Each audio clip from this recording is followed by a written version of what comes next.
दोस्तों, इंटरनेट को अगर आज के जमाने की अलेक्जेंड्रिया लाइब्रेरी कहा जाए तो ये बिल्कुल गलत नहीं होगा, क्योंकि जिस तरह प्राचीन समय में अलेक्जेंड्रिया लाइब्रेरी के अंदर दुनिया भर का ज्ञान मौजूद होता था, ठीक वैसे ही आज इंटरनेट पर भी दुनिया भर की जानकारियां मौजूद हैं।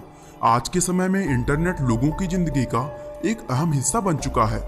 दोस्तों, आज के जमाने में इंटरनेट को सुरक्षित बनाने के लिए काफी काम किया जा रहा है, लेकिन फिर भी कुछ ऐसी चीजें हैं जिनसे इंटरनेट को हमेशा खतरा बना रहता है।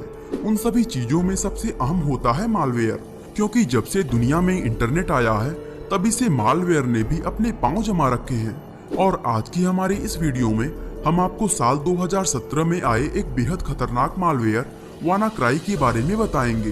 तो चलिए दोस्तों, अब इस रोमांचक वीडियो को शुरू करते हैं। दोस्तों, सबसे पहले आपको बता दें कि मालवेयर भी एक प्रकार का सॉफ्टवेयर ही होता है, जिसका काम कंप्यूटर सर्वर और कंप्यूटर नेटवर्क्स को डैमेज करना होता है।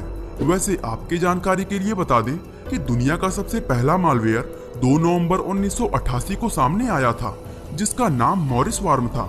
आज ये मालवेयर एक फ्लॉपी डिस्क में स्टोर करके एक म्यूजियम के अंदर रखा हुआ है। वैसे तो दुनिया के ज्यादातर वायरस को किसी सिस्टम में घुसने के लिए सिस्टम ऑपरेटर की परमिशन की जरूरत होती है।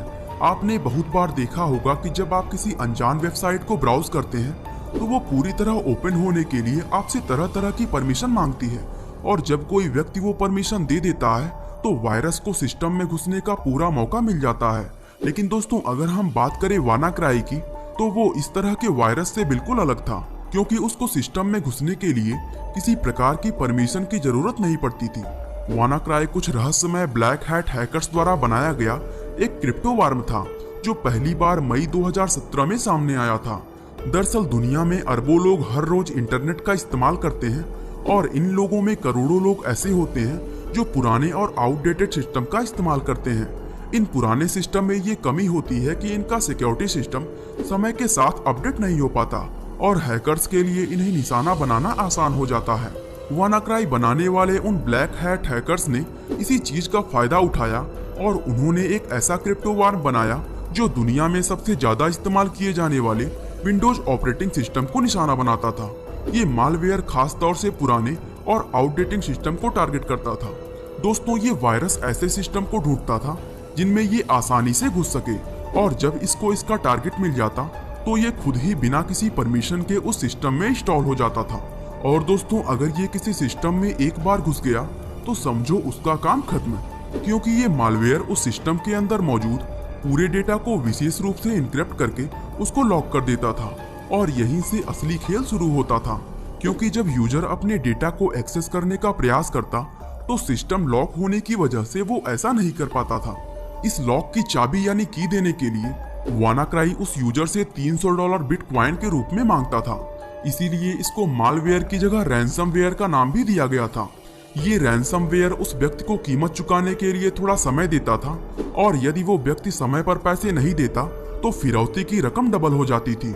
इसके बाद अगर दूसरी बार भी वो व्यक्ति फिरौती की रकम नहीं चुका पाता तो ये खतरनाक रैंसमवेयर उस सिस्टम के सारे डेटा को हमेशा के लिए डिलीट कर देता था। लेकिन दोस्तों, असल में ये सिर्फ लोगों को बेवकूफ बनाने का एक तरीका था, क्योंकि फिरौती की रकम चुकाने के बाद भी लोग अपने डेटा को कभी हासिल नहीं कर पाते थे। अब चूंकि ये रैंसमवेयर बहुत तेजी से फैल रहा था, इसलिए इसको दुनिया भर में मशहूर होने में ज्यादा समय नहीं लगा, और कुछ ही दिनों में 150 से ज्यादा देशों में फैलकर ये उस समय का सबसे बड़ा साइबर थ्रेट बन गया। ये ना सिर्फ किसी व्यक्ति को पर्सनल रूप से नुकसान पहुंचा रहा था, बल्कि बड़े बड़े ऑर्गेनाइजेशन भी उसकी चपेट में आ रहे थे, जिनमें फेडेक्स, ड्यूस बैंक और निसान जैसे बड़े बड़े नाम भी शामिल थे।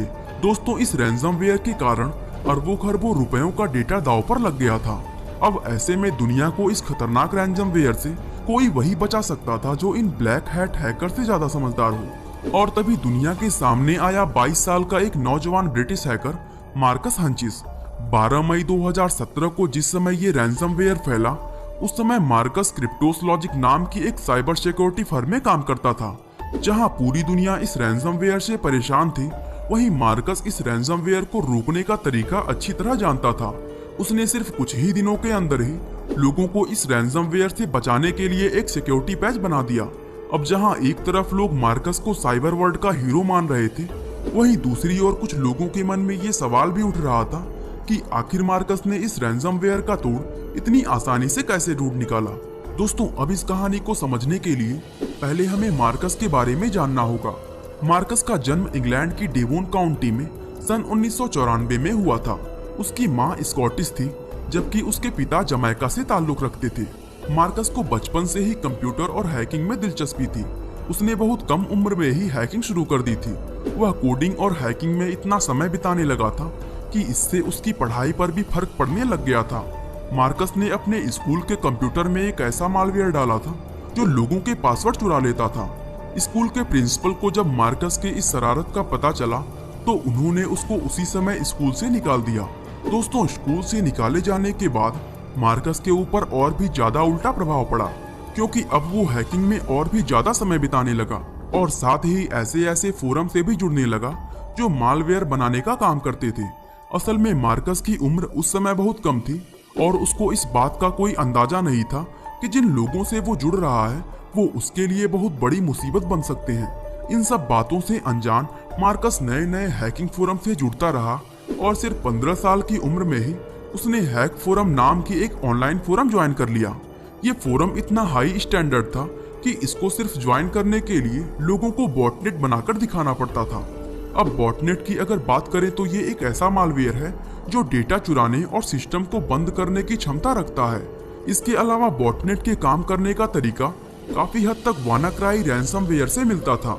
मार्कस ने बड़ी आसानी से बॉटनेट बनाया और हैक फोरम को ज्वाइन कर लिया और 16 साल की उम्र होने तक मार्कस एक जबरदस्त ब्लैक हैट हैकर बन चुका था।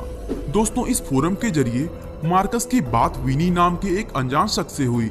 चूंकि फोरम पर सभी लोग अपनी असली पहचान छुपा कर रखते थे, इसलिए कोई नहीं जानता था कि ये विनी कौन है और इसका असली नाम क्या है।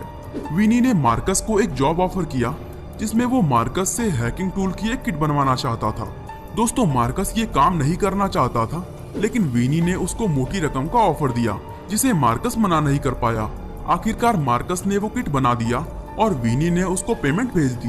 दोस्तों, मार्कस हैकिंग के इस जाल में घुस तो गया था, लेकिन उसको इस बात का कोई अंदाजा नहीं था कि इससे निकलना उसके लिए कितना मुश्किल हो सकता है। इस पहले काम के बाद विनी ने मार्कस से एक ऐसा मालवेयर बनाने की मांग की जो बैंकिंग सिस्टम को हैक कर सके। इस मामले की गंभीरता को समझते हुए मार्कस ने ये काम करने से साफ इनकार कर दिया। लेकिन दोस्तों, ऐसा होने पर विनी ने उसको ब्लैकमेल करना शुरू कर दिया। विनी ने मार्कस को धमकी दी कि वह उसकी असली पहचान जानता है और अगर उसने ये काम नहीं किया तो वह उसकी आइडेंटिटी पुलिस को दे देगा। चूंकि मार्कस अभी मैच्योर नहीं था, इसलिए वो विनी की धमकी से बुरी तरह डर गया और उसने क्रोनोस नाम का एक ऐसा मालवेयर बनाया जिससे पूरे बैंकिंग सिस्टम को हैक किया जा सकता था। दोस्तों, 19 साल की उम्र तक वह इसी तरह विनी के लिए काम करता रहा और तब जाकर उसको किसी तरह विनी से छुटकारा मिला। इसके बाद उसने मालवेयर टेक के नाम से अपना एक ब्लॉग शुरू किया और साथ ही क्रिप्टोस लॉजिक में एक व्हाइट हैट हैकर के रूप में काम करने लगा। चूंकि मार्कस काफी लंबे समय तक एक ब्लैक हैट हैकर रहा था, इसीलिए जब 2017 में वानाक्राई रैंसमवेयर फैला तो उसने उसका तोड़ बड़ी आसानी से निकाल लिया और रातों रात एक साइबर हीरो बन गया। क्योंकि सिक्योरिटी पैच बनाने के बाद पूरी दुनिया में उसकी चर्चा होने लगी थी। इस बात से तो मार्कस बहुत खुश था, लेकिन उसको इस बात का कोई अंदाजा नहीं था कि उसका पास्ट बहुत जल्दी ही उसके सामने आने वाला है। दोस्तों, मार्कस को जब लॉस वेगास की DEF-CON हैकिंग कॉन्फ्रेंस में बुलाया गया तो कॉन्फ्रेंस से वापस जाते समय एयरपोर्ट पर उसको FBI ने गिरफ्तार कर लिया। दरअसल FBI को पता चल गया था कि क्रोनोस मालवेयर मार्कस ने ही बनाया था और वह काफी समय से उस पर नजर भी रखे हुए थे। दोस्तों, मार्कस पर 10 आरोप लगे और 3 साल मुकदमा चलने के बाद उसको 2 आरोपों में दोषी पाया गया। हालांकि इन आरोपों के लिए उसको 5 साल की सजा सुनाई गई थी, लेकिन बाद में कोर्ट ने उस पर 1 साल कड़ी निगरानी रखने का आदेश देते हुए उसको जेल से रिहा कर दिया। दोस्तों, ये थी मार्कस की रियल लाइफ स्टोरी। अगर आपको हैकिंग से रिलेटेड किसी और शख्स के बारे में जानना है तो उसका नाम हमें कमेंट सेक्शन में जरूर बताएं। बाकी आज के लिए बस इतना ही। उम्मीद है आपको हमारी आज की यह वीडियो काफी पसंद आई होगी। और दोस्तों, ऐसी ही इंटरेस्टिंग वीडियोस को लगातार देखने के लिए हमारे चैनल को शेयर और सब्सक्राइब करना बिल्कुल ना भूलें। आपका बहुमूल्य समय देने के लिए बहुत बहुत धन्यवाद।